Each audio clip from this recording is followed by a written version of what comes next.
இன்றைய தினம் விலைவாசி விண்ணை முட்டுகின்ற அளவுக்கு உயர்ந்து போச்சு. இன்னைக்கு காலையில போனோம் மதுரையில, நம்முடைய முக்கிய நிர்வாகிகள் முன்னாள் அமைச்சரை அழைச்சிட்டு போனாங்க. அந்த மார்க்கெட்ல போய் பார்த்தோம். அங்க எல்லா தானியம் விற்கிறாங்க, எல்லா உணவுப் பொருள் விற்கும் போது நான் கேட்டேன். அந்த கடைக்காரர் கேட்கும் போது அவர் சொன்னார் 40% ஏறி போச்சுங்க, எல்லா பொருளும் 40% ஏறி போச்சுன்னு அவர் சொன்னார். எல்லா தொலைக்காட்சியிலும் அதை எடுத்தாங்க. ஆக திராவிட முன்னேற்ற கழகம் ஆட்சிக்கு வந்து இந்த உணவுப் பொருட்கள், அத்தியாவசிய உணவுப் பொருட்கள் அத்தனை 40% ஏறி போச்சு. அரிசி கிலோவுக்கு 15 ரூபாய் ஏறி போச்சு. ஸ்டாலின் கேட்டா சொல்லுங்க பார்க்கலாம், தெரியுமான்னு.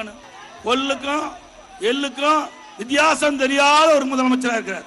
அவர் காட்டுக்கு பார்க்கலாம், ஒரு 10 தானியத்தை எடுத்துட்டு போய் இது என்னென்ன பேரு சொல்லுங்க பார்க்கலாம். ஆனா நம்ம பத்தி சொல்றாரு, பச்சை பொய் பேசுற, பச்சை துண்டு பழனிசாமி பேசுறாரு.